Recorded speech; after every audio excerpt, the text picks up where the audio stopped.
I don't know if you've ever heard of the Fermi paradox. In the simplest terms, the Fermi paradox is basically, it's impossible that there are no aliens out there. Statistically. Me, myself, I don't quite believe in aliens because it's a weak argument. I don't believe in aliens because I've never seen any. Or seen any proof. But maths. If you look at the maths and the statistics, statistically, there has to be something. And that's what the Fermi paradox is. It's a paradox because we've never met any, and yet the statistics tell us we should have. And as the Galactic Gardener, what we do is, well, we collect syntheses here, which we then use on planets. But there's no sentient life on here, so there's nothing I can do there. Where do we have sapient life? Fluctuations in the chemistry of Frogstar 1's oceans leads to changes in watercolor. Evolution event. Sapient life evolved on Rigel 7. A life form on Rigel 7 started making simple tools and developed a rudimentary language. But which species will form a Stone Age civilization in the Rigel system? That's probably up to me to decide, the Galactic Gardener. Oh wow, this looks like a dragon. Yeah, what is it? The Esh. A rational species of furry fish creatures with very complex swarm behavior. Standard. Aggressive humanoid pig creatures wandering the ice plains primarily to compete with others of their kin. So these are, it says a humanoid, probably closest to us. Unbalanced. That's tempting. The Dorlath. Sentient and resilient plants. They dwell under the ice and trap other... Yeah. We can cover the whole galaxy in plants. Isn't that a wonderful thought? I'm gonna go with that one. Have our own little galactic little shop of horrors. Hey! Yeah, so the tech level is still low. There's 1.7 million plants. Lots of beast herds. Are these carnivorous plants? Casualty, well, they're not at war. On Rigel 7, the Dorlath civilization is born. This will give us resources. This is... I'm always a big fan of the unknown, so let's go with this. Dorlath abandon their clans and wander Rigel 7 in search of new lands. Depopulation. Dorlath settlements attract small venomous animals from the wilderness of Rigel 7. Those creatures prey on the Dorlath and kill many of them. But that's not very good.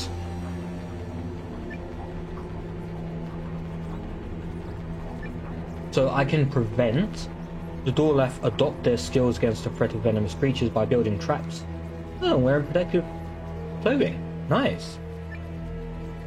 Many Dorlath move to barren lands to escape the poisonous beasts, but the tribes suffer without enough food and water. We don't want that. Countless Dorlath die when the beasts develop even stronger toxins and cunning defense mechanisms, ensuring a rapid increase in the reproduction of the... No. I want these guys to thrive. They must thrive. Ooh. Growth. Death. Unknown. Let's... Oh, that's degrowth. Okay, so if it's white, that's a plus. If it's greyish see-through, I don't want that. Natural hazards reduce door life population. Great. We don't want to increase the herds. That's what's got us into this mess. So we've got the door life tribes there. Let's see if we can bring some life into Seti. Continental drift creates a landmass. Oh, okay, well, we're going back to here.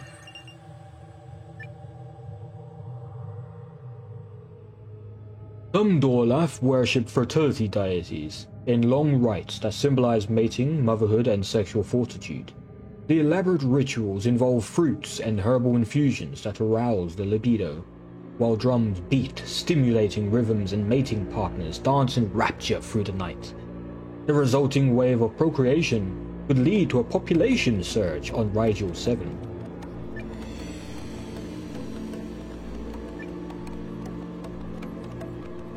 Do we want that? I think we do. We want some more growth, right? Growth maybe will help the development of the tech. So communion of goddesses inspires strong self-confidence and appreciation for the wonders of the Dorlath body. The rites give Dorlath a deep spiritual connection to their fertility, sex, pregnancy, and birth are considered sacred. And because other tribes view them as bizarre and perverted, the deity worshippers develop shame and abandon their traditions. No. We're gonna make a civilization of horny plants. Let's do this. Yes! Growth! Give me more. Okay, knowledge. This is good. This is a good direction, right? As a rite of passage, during adolescence, the Dorlath tattoo their skin with vivid details about the history and knowledge of their people. The art of creating these tattoos is passed down from generation to generation. Not quite books, but it's something. I mean, one of the great pillars of civilization is the passing down of knowledge. Usually through story, but this works too. I guess this is in a way a story. It's a story tattoo. Creating and wearing story tattoos are among the highest honors of the Dorlath. Within a few generations, everybody is completely covered with the sacred images that vastly expand their society's awareness. The lore embedded in their tattoos help the Dorlath to understand their world and preserve knowledge. Their plant-based inks are only semi-permanent, but the designs are studied for as long as they are visible. They change the tattoos to make them prettier, more impressive. Cultural wisdom becomes obscured and quickly forgotten. No, these are going to be highly intelligent, horny plants. Yes! Look at that! Is it 40%? Well, 39%. 39%. Ooh! Where is this? On Gliese? Oh, okay, fine. You know. Lifeform on Gliese started making simple tools and developed a rudimentary language. Who should we pick to evolve? Another civilization is born. You will have to foster these creatures too, guide them in parallel with the other civilizations in the galaxy, and one day they will make contact. Synthesis can be used to help any society. Sometimes you will have to make hard choices to ensure the survival of everyone. These alien designs are so cool. Okay, so the Prun. Peaceful observers. These gentle herds of four-eyed horse-like humanoids roam the wide rock desert. Aggressive and solitary, these naturally armored creatures inhabit barren wasteland. Always hungry and merciless, these nightmarish avian creatures rule the sky. Wow! What a choice! I can get nightmarish, hungry, and merciless creatures. Basically turn this into a demon planet. I can get aggressive and solitary, so they keep to themselves. They're like a bear. If you poke them, they will destroy you. Or I can get, you know, these peaceful observers. Since I want my plants to take over the galaxy, I probably would want to give them easy prey, right? I can't see plants taking... No. You are going to be food. Yeah. The Prun civilization is born. Why is this gonna... No, I'm not gonna increase casualties. I need a good food population. They found a promising clan. And what have we got here? The Marked adopt a strict warrior code as they quest for honor and nobility through acts of battle among their rites of passage. They're getting violent now, are they? Well, I can't prevent it. I don't have enough synthesis. Which means people are going to die. Okay, the warrior code becomes the standard for order and discipline. The warrior code becomes the bedrock of marked life. Only devoted and honorable fighters can advance in society.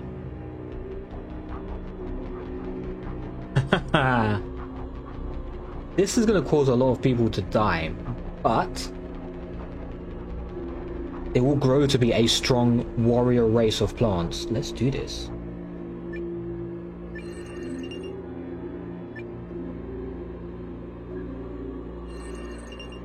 They are now known as the Marked because they are all covered by distinct tattoos. Where will the gods lead us? Ooh. They've advanced. They're no longer in the Stone Age, they're in the Bronze Age.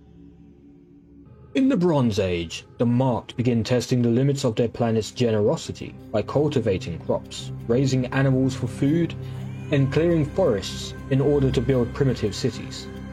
Early mining and metalworking skills allow them to craft better weapons and tools, and they learn how to document knowledge via written language.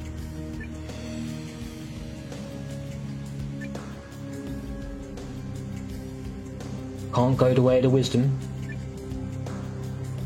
The new techniques and tools have allowed the Marked to explore new areas, preserve their natural resources, and develop early infrastructure. Or defense becomes increasingly necessary as Marked begin exerting more power over one another, and hunting bands evolve into primitive armies. Now, I do want them to become a sort of warrior kind of race, right? At the same time, I need more syntheses. Let's go to the extreme. Let's really go extreme warrior race.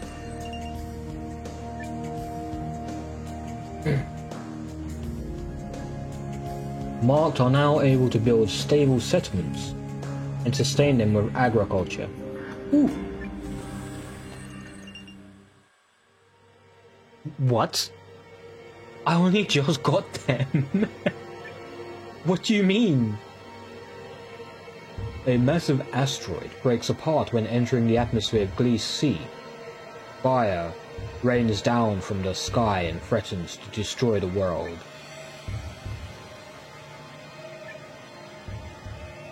How have we got an extinction event already?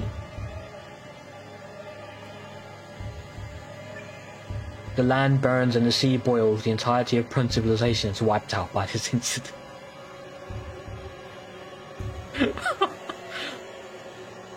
Oh guys, what was this one? Most tribes burn to death as one hemisphere is engulfed in flames. A handful of Prun on the other side of Gliese C are able to rebuild society. 1.5 million lives are lost. That's almost everyone. That effectively turns them into endangered species. There's only 100,000 of them left. Oh my.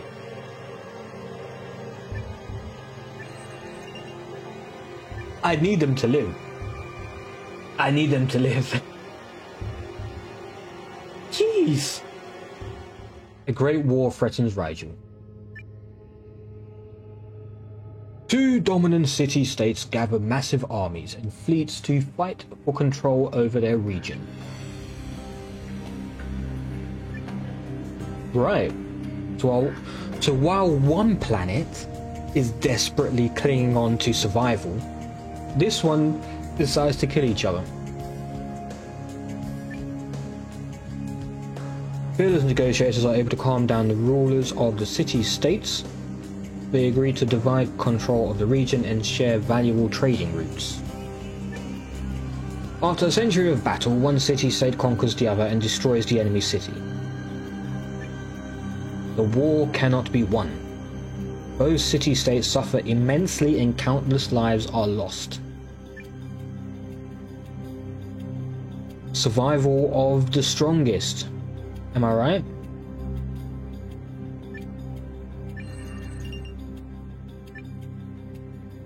A century-long war. You guys deep it too much. Well, they're coming back. Wait, no, they're not. 34,000. I remember when it was like 76,000 after the Great Catastrophe. I need to get this up. Minus 12%. Please be something good. Paradigm shift in Gliese.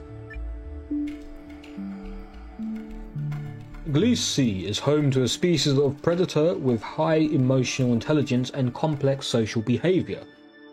A beneficial coexistence promises to emerge between these approachable creatures and the Stone Age Prun, with whom they appear to seek companionship for the benefits of food, petting, and shelter.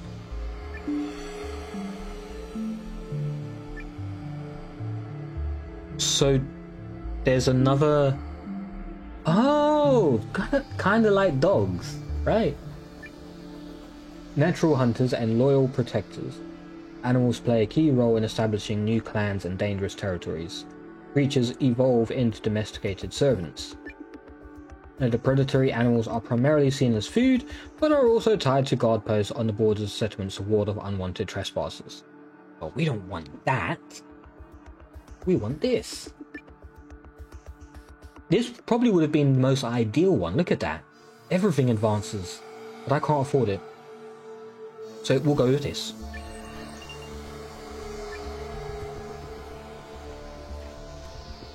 In order to keep complex predator animals as pets, Prun sped up the process of domestication by selectively breeding the captive species for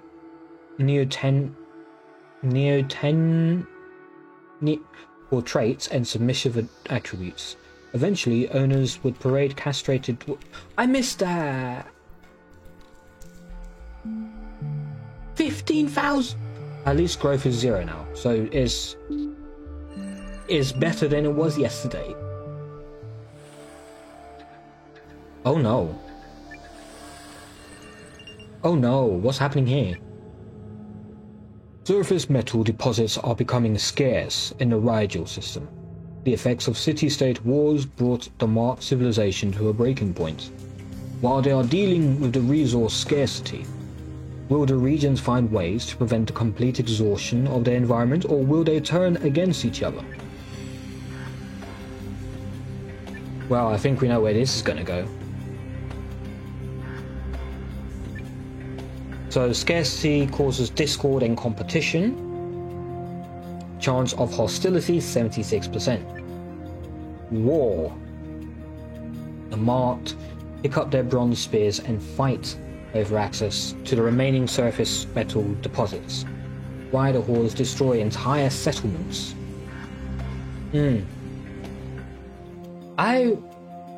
As much as I want them to be a warlike nation, fighting each other for resources is not a mentality I want them to adopt. Fighting for survival and for the strongest to survive, that's different. But this is just, you know, nobody wins when you fight over resources. So we'll do this one. And there's hostility. Great. With metal becoming rare, the marked regions are preparing for the worst and protecting the vanishing resources. Spear fighters are deployed next to vital simple quarries, and the inhabitants of Rigel are too busy preparing for conflict to tackle the roots of the scarcity crisis. And thus, there was war. Oh, we choose what kind of war. Some regions gather their spear fighters near vital quarries. Rider hordes protect the few remaining surface metal deposits at all costs.